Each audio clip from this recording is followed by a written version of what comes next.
Fala pessoal, recentemente um amigo seguidor do canal me perguntou privadamente por que eu uso a expressão espectro para se referir aos LGBTs. Ele me disse que o termo é comumente usado para se referir a autistas e meio que me indagou se eu via as minorias afetivos sexuais e de gênero da mesma maneira que vemos os autistas. Eu achei o comentário muito interessante, porque ele traz uma profunda discussão filosófica sobre a natureza da realidade e a capacidade humana de perceber e classificar o mundo. Afinal, os LGBTs são um espectro? Embora este seja um tema denso e difícil, vamos tentar conversar sobre ele? Se você gostou da proposta, quer ampliar seus conhecimentos e participar do debate, se inscreve no canal, ativa o sininho e vem comigo. E a vocês que já são inscritos, meu muito obrigado. Este é o canal Agora Gay, onde discutimos sobre filosofia, religião, política e cultura, sob o ponto de vista gay. Para começarmos este podcast, como não poderia deixar de ser, vamos voltar à Grécia, a mãe de nossa civilização. Caso vocês não saibam, um dos primeiros filósofos a classificar os seres vivos foi Aristóteles. Ele dividiu os seres entre animais e vegetais, e propôs uma outra subdivisão baseada em gênero e espécie, algo que usamos até hoje. Aristóteles também classificou as espécies entre aquelas com sangue e sem sangue, aquelas que tinham ovos e as que não tinham, e estudou a diferença entre machos e fêmeas. Estou deixando um texto sobre isso nas referências. Eu não sei se vocês conseguem perceber, mas logo de cara dá para perceber que se trata de uma classificação binária. Ou seja, entre pares de opostos, machos e fêmeas, os que têm ovo e os que não têm, os que têm sangue e os que não têm, o que é vivo e o que não é, o que é animal e o que é planta, etc. Eu não vou entrar no mérito sobre se é certo ou errado classificar o mundo dessa forma, mas fato é que esse pontapé classificatório inicial moldou toda uma forma de ver o mundo. Nós estamos o tempo todo imersos em pares de opostos que podemos chamar de visão binária de mundo. Quente e frio, alto e baixo, doce e amargo, luz e trevas, claro e escuro, duro e mole, machos e fêmeas, etc. Vocês aí podem estar me perguntando, mas qual é o problema de ver o mundo dessa maneira? Então, de um ponto de vista da natureza da própria realidade, as coisas são sempre mais complicadas do que perceber e classificar o mundo por meio de pares de opostos. Uma temperatura de 19 graus, por exemplo, é quente ou é fria? Para os brasileiros pode ser fria, mas para o dinamarquês certamente é quente. Outro exemplo. Imaginemos um dia especialmente quente e brilhante ao meio-dia, mas que está coberto por nuvens espessas. Esse dia está claro ou escuro? A distância entre Rio e São Paulo é grande ou pequena? Para quem nunca viajou na vida, pode ser enorme, mas para quem tem o hábito de viajar, pode ser pequena. Isso tudo significa que a subjetividade de quem percebe a realidade conta na hora de classificar as coisas.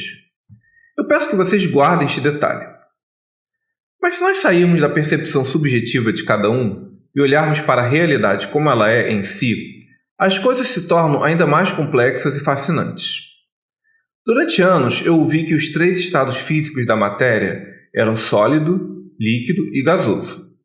Hoje em dia, há quem fale que o fogo é o estado ígneo, que é o estado plasmático, e já ouvi físicos dizerem que a gelatina seria um estado intermediário, como o coloidal. Mamíferos não põem ovos, certo? Bem, os ornitorrincos são mamíferos e põem ovos. Durante anos, eu ouvi dizer que havia 4 sabores na natureza: o doce, o amargo, o salgado e o azedo.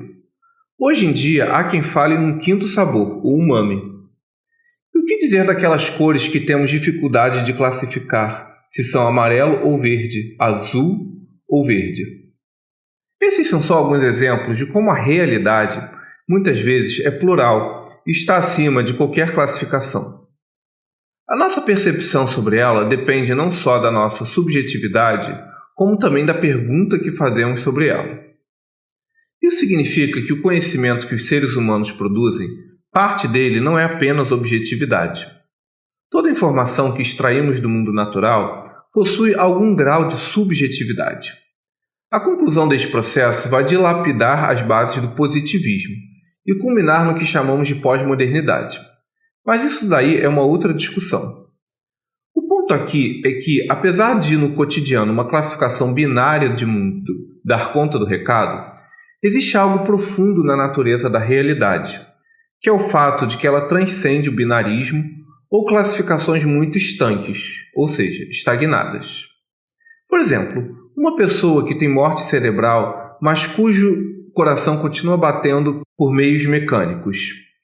Essa pessoa está viva ou morta? Entende como as coisas são complexas?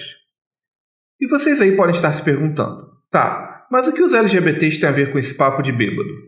Então, é aqui que começa a nossa discussão. Mas se vocês estão gostando, não esquecem de dar aquele like, se inscrever no canal e ativar o sininho. Foi? Então beleza.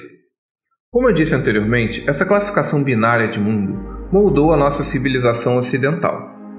Isso significa que nós pensamos de forma dualista, e isso afeta muito o modo como percebemos gays, lésbicas, bissexuais e transgêneros.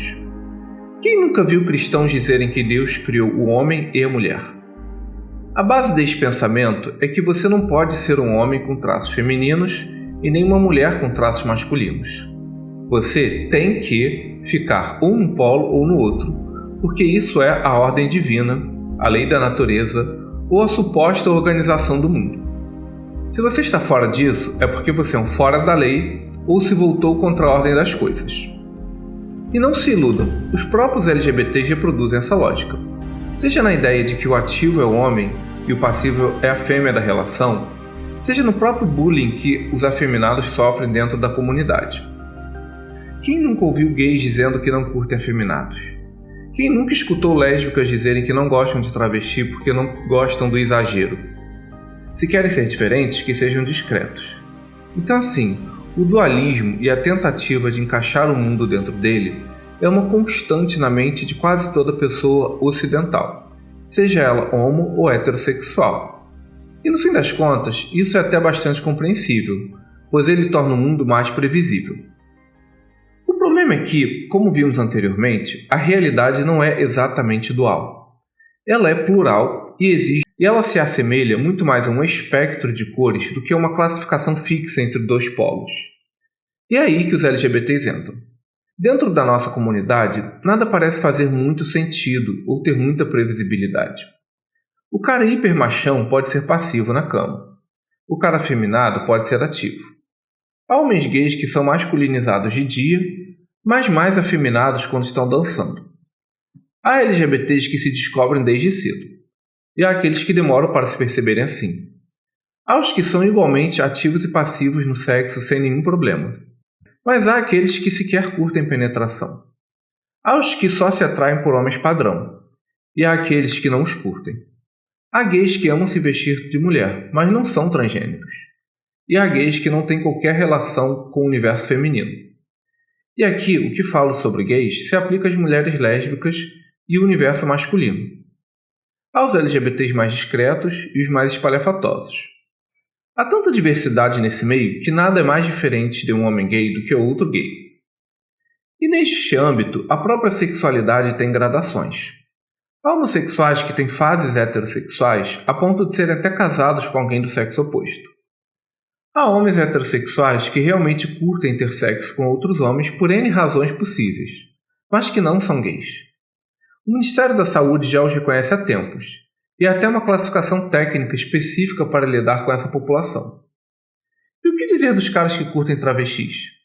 Sentem atração por pênis, muitos são passivos, mas não são gays, pois não sentem atração por homens exatamente. Tudo neste mundo é meio sem lógica, plural e desafiador.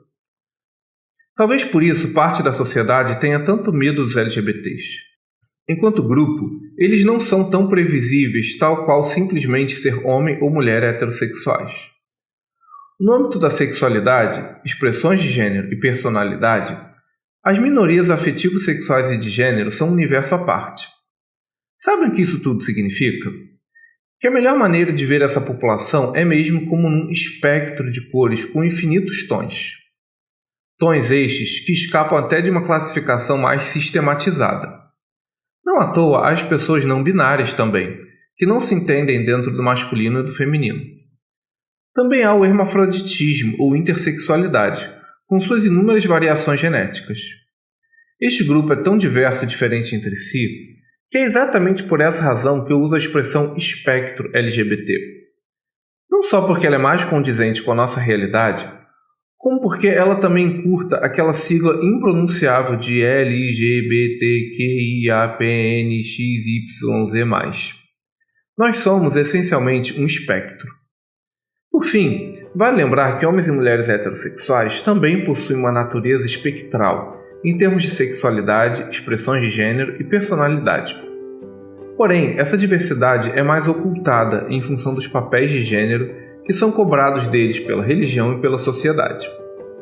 É exigido que um homem seja homem e uma mulher seja mulher, e a maioria dos heterossexuais se adapta a isso.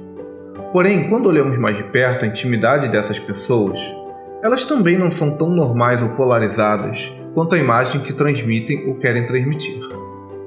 Enfim, essas foram algumas reflexões filosóficas sobre a expressão espectro LGBT. Mas e vocês, o que pensam sobre isso? Este foi um programa do canal Ágora Gay, um espaço para conversarmos sobre filosofia, religião, política e cultura do seu ponto de vista gay. Eu sou Felipe Dias. Lembro que este podcast é um recorte de um tema complexo. Mesmo que você não concorde com tudo, meu objetivo é iniciar um diálogo para ele ser aprofundado por outros pontos de vista. Deixe nos comentários o que você pensa sobre essa discussão, sugestões e críticas construtivas. Também os convido a ver os vídeos mais antigos do canal e a seguir a gente nas redes sociais cujos links estão na descrição. Lembrando que o Ágora Gay é um espaço dedicado à conversa e aos argumentos e não às ofensas. Até a próxima, pessoal! Valeu!